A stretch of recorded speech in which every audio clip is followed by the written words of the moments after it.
você faz, assim... você é uma pessoa, obviamente, posicionada à esquerda, mas em uma causa ou outra você pode discordar um pouco com a posição da esquerda. E aí vira um escândalo, né? Porque sai no jornal, sai na matéria. Trending Topics do Twitter. Trending Topics. Não sei se você vive... Aconteceu isso já com você? Você tá brincando, Não, né? não tô. Toda semana. Jura? Me fala a última, então. Rapaz, a última... Ah, não, é verdade, eu vi isso. Pô, falando agora, eu não era provocação mentirosa, não. Agora eu me lembrei Não, de que realmente alguém... Quando eu falei que você ia estar aqui, eu recebi um comentário assim, que era uma galera mais esquerda falando, tipo, ela meio que tá onde... Eu não tava mentindo. Não tava mentindo quando eu falei que eu não lembrava. Tá? Eu tenho muitas crises... Enfim, assim, vou falar uma coisa séria e depois menos grave, talvez. É muito foda ser mulher na política. E a gente tem que sempre separar o que é a crítica do que é a violência. Tá. Eu ser xingada de puta e vadia todos os dias, receber ameaça de morte, não é ok. Falarem da minha aparência, da minha vida pessoal, porque discordam do meu posicionamento, não é ok. Então, só quero dizer que eu sempre tô sendo muito dura no que acontece comigo, porque não é ok eu ter que andar com escolta como eu já andei. Uhum. E esse silenciamento, essa coisa agressiva, é com as mulheres, não é com todo mundo. É majoritariamente com as mulheres. Então, só para dizer que eu brinco que são muitas crises, mas eu tenho muita consciência que muitas delas são desproporcionais comigo, porque uma mulher jovem, que eles leem como uma menina, peitando suas posições, incomoda muita gente. Isso aconteceu na votação da reforma da Previdência. Eu tinha a minha convicção, eu tinha estudado, eu estava convencida. Eu sei explicar muito bem uma reforma que não impactou quem recebia menos salário mínimo, porque eu lutei para mudar a proposta do Bolsonaro. Porque chegou uma proposta, eu sentei para negociar e saiu outra proposta depois. Agora, eu sou tratada de um jeito pelo partido e pela esquerda que os outros 7 que votaram não são. Por quê? Porque o meu voto é visto como uma desobediência. Porque eu não falei, sim senhor, vou fazer o que você está mandando. Porque eu falei o que todo mundo tinha dito que faria antes, inclusive na campanha do Ciro. Uhum. Então, só para dizer que tem muito machismo nesse meio. Mas dito isso... Deixa eu te interromper, só para a questão da reforma da Previdência. Deve ser muito duro também você entrar numa discussão sendo a favor de algo, isso, ou contra, e essa história vai mudando, né? Você vai mudando... Eu sou a favor dessa reforma da Previdência. Não, mas aí tem aqui, se a gente fizer dessa forma, se mudar isso, se mudar aquilo, se mudar aquilo. Aí você fica taxada como uma pessoa que foi a favor de uma mudança que se transformou...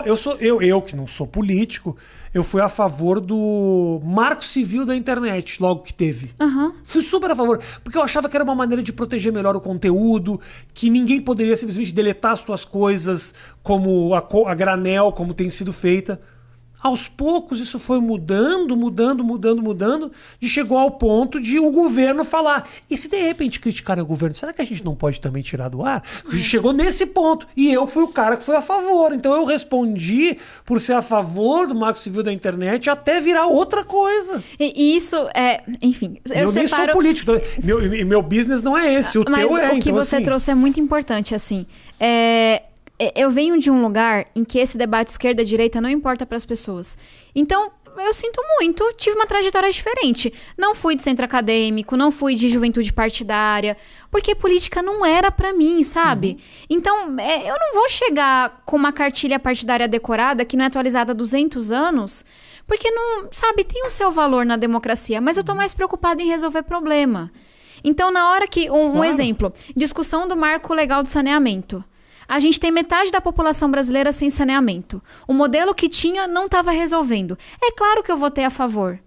E aí uma parte da esquerda inventa que está privatizando a água. Nada aconteceu, né? Então a gente viu que era mentira. Mas porque, poxa, na periferia eu sei o que é a falta de saneamento. Tudo bem que a sua cartilha está dizendo isso, eu respeito. Mas não está funcionando na ponta. Mas a questão da Previdência tem mais a ver com que... eu ia dizer da conveniência política. Porque, enfim, uma das razões pelas quais eu fui pro PDT é porque eu admirava muito a gestão do Ciro no Ceará. Cara, ele fez várias reformas, colocou as contas em dia, investiu em educação e ele dizia que era um cara mais de centro-esquerda. Até porque ele estava tentando se diferenciar do Haddad naquela época. E aí ele defendeu a reforma da Previdência. E eu tinha estudado isso. E a gente sabia que... Eu acho que até 2026, de cada R$10 do dinheiro público, 8 iria para pagar a Previdência. Só ia sobrar 2 para saúde, educação, segurança, infraestrutura, tudo. Tipo, era uma bomba, porque a população tava ficando mais velha. Então eu cheguei no debate falando, tem que fazer. Aí chega uma proposta horrível do governo Bolsonaro. Aí eu falei, sou contra essa proposta, vamos melhorar. E aí começou a negociação. Bancada feminina, bancada da educação, protege quem recebe até um salário mínimo. Resumo da ópera. A gente conseguiu uma reforma que para quem recebe até um salário mínimo não mudou nada. E a alíquota até diminuiu de contribuição. E aí eu falei, cara, dá pra votar isso. É duro com a classe média? É, mas olha, a gente tá acabando com a aposentadoria de político de 40 mil reais. A gente tá colocando a regra de idade pra todo mundo, que sempre valeu. Pra diarista, pro cobrador de ônibus, pro pedreiro. Mexia no dinheiro dos militares também? A gente não conseguiu. Eu apresentei uma proposta. Mas Deus aí, do o quê? Céu, atraso de vida. A base do governo. Mas é um absurdo Mas isso. eu apresentei uma outra proposta para a gente igualar a aposentadoria dos militares ao dos outros servidores e pagar o auxílio emergencial. E aí eu comecei a ser odiada pelas filhas pensionistas dos militares. Elas têm uma página contra mim, etc. Ninguém tem coragem de bater no exército, Tabata. Ninguém tem coragem por uma série de motivos. Primeiro porque é difícil, é uma base muito forte. Eles têm essa pecha de eu defendo o país mais do que todo mundo, né? Então assim, fica difícil você bater com alguém que a princípio tá pronto para ir para uma guerra. E segundo porque estão armados, né? Então assim, e tem influenciadores. Eu conversei com um amigo meu outro dia que deu uma cacetada no exército e eu falei, porra, é isso aí mesmo. Mas eu falei, depois eu mandei uma DM, falei, cara, por que ninguém fala? E a gente começou a conversar sobre isso. É difícil pra caramba, porque daqui a pouco o cara tá batendo na minha porta. O Felipe Neto, outro dia foi a polícia foi bater na porta do cara porque ele fez uma crítica ao governo. Então, assim, a gente tá vivendo num momento em que o presidente da República, um tempo atrás, falou que a ditadura matou pouco. Até que ponto isso pode chegar? Será que um dia eu não posso sair na rua depois que critiquei o exército, tomou um tiro na minha cabeça e parecer que foi um assalto? Então, assim, mexe na tua segurança física, mas, cara, é um absurdo, Tabata, que a população brasileira pague filho, neto de militar, para gerações e gerações de pessoas que a gente financia. Eu me lembro quando começou a discussão a respeito da Previdência, a porcentagem do gasto com Previdência que ia para os militares era absurda. E foi isso, assim, a proposta que a gente votou, mais da metade dela é do topo, que a gente tirou de 40 mil, de quem recebia, sabe, super aposentadorias. Só que tem aquela coisa de discurso ideológico. A esquerda falava, cara, não vou entender que não é a mesma reforma. Porque, ó como que é foda. O pessoal de oposição colocou vários pontos. Se isso aqui mudar, se não mudar, a gente não vota. Tudo a gente conseguiu na negociação. Mas é o que eles falaram, é discurso, é narrativa. E aí já vamos pensar na eleição. Aí na época, o Lula estava na prisão. Ciro queria ir para a esquerda. Não dá para votar. E aí ele me liga e fala, não consegui falar com o Lula, você tem que votar contra. Mas e a minha convicção? E as mudanças que eu ajudei a fazer? E eu acho que isso se conecta com outra coisa que você estava falando, que é... E você acabou votando como? E aí eu votei a favor da reforma que a gente tinha feito no Congresso. Tá bom. E aí 1/3 da bancada votou, mas eu fui chamada de traíra, foi ameaçada, a confusão toda. Mas hoje eu consegui dar justiça para sair do PDT. Porque até o Barroso falou, teve violência política de gênero no que fizeram com a Tabata. Colocaram minha vida em risco por um posicionamento político, de narrativa. E você sabe de onde saíram essas ameaças? Tem ideia? Não precisa falar isso. Eu tenho vários processos correndo. Entendi. Então vamos saber um dia. Perfeito. Espero, né? Mas o que eu ia dizer, qual é a minha maior crítica assim, da sociedade brasileira? A gente é muito corporativista. As pessoas não querem abrir mão de seus privilégios e tem muito privilégio no Brasil. E é importante dizer que isso é da esquerda à direita. Tem muito privilégio nos militares? Tem. No alto escalão. Porque a gente também não pode generalizar. Servidor público não é tudo igual. Professor, policial, enfermeiro é mal remunerado. Agora tem gente que já entra ganhando não sei quantos mil reais. Que sabe, que é progredido sem uma avaliação. Então, a primeira coisa na minha cabeça é não generaliza. O serviço público é um mundo. As Forças Armadas são outro mundo. Agora tem muito privilégio no alto escalão. Hoje, generais que estão no governo estão recebendo super salários que são inconstitucionais, acima de 40 mil reais. E vão dizer que são contra privilégios? Então, tem um problema aí. E eu acho que essa questão da gente ser meio corporativista é na esquerda e na direita. Na direita, quem se diz liberal, mas na hora de uma votação na Câmara que vai tirar um subsídio, vai tirar uma coisa do seu setor, é contra. Mas não era liberal? Não era a favor da competição? E gente que é da esquerda e fala, não, sou a favor de trabalhadores, etc. Mas na hora que tem que enfrentar um sindicato do serviço público em prol da população, não enfrenta. Então, acho que esse é um problema de uma sociedade desigual, elitizada, que da esquerda à direita é muito corporativista. Você não cansa, Tabata? Não cansa você. Se com 27 anos eu estiver lascada, eu estiver cansada, lascou. Eu penso assim, cara... Então vamos falar de algo otimista, que eu quero que vocês acreditando que o Brasil tem jeito. Não é isso. Pelo contrário, você é uma pessoa otimista, você passa isso. Eu fico me colocando no teu lugar, entendeu? De ter que brigar contra, em algum momento, brigar contra as minhas próprias convicções, ou ter que batalhar pelas minhas convicções, para não ser ou mal interpretada ou para perder alguns ganhos políticos que eu tive durante essa minha construção. Porque às vezes votar a favor da reforma da Previdência não faz só você se queimar com o partido. Faz você, muitas vezes... receber ameaça de morte. Ameaça de morte e decepcionar as pessoas que estão do teu lado, falando também... Pô, Tabata, mas assim... Mas é uma escolha. É uma escolha. E assim, você tem que ter muita força pra... Tem uma coisa que um deputado mais velho me falou que eu acho que é muito verdade. Quando você entra, ele falou assim, você tem que escolher se você vai ser amigo dos de dentro ou dos de fora. Ou seja, se você vai entrar no jogo e um dia vai ser presidente da Câmara e um dia vai ser líder de um super bloco, ou se você vai saber que você não vai estar em toda a mesa...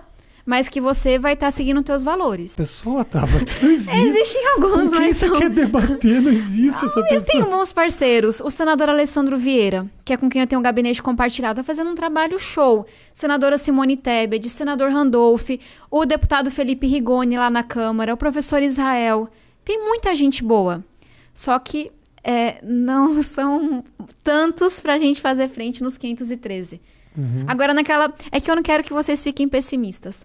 Cara, alguns anos atrás, alguém como eu não estaria na política, assim, porque olha de quem é filha, olha onde nasceu. Porque 90 anos atrás, mulher não podia votar nem ser eleita. Então, assim, a gente tá conseguindo furar. Agora, a gente tem que dar um jeito de conseguir entrar mais gente. E é por isso que a gente tem que lutar contra o fundão, lutar contra o distritão. Porque tudo isso está sendo discutido hoje é para manter no poder quem já tá. É para que não haja renovação de jeito nenhum. Exatamente. O recurso que eles aprovaram agora para distribuição entre os partidos, o negócio... Quase 6 bilhões de reais. 6 bilhões de reais? E lembra que disseram que não tinha 3,5 bi para conectar 18 milhões de alunos? Pois é, né? Prioridades. E aí?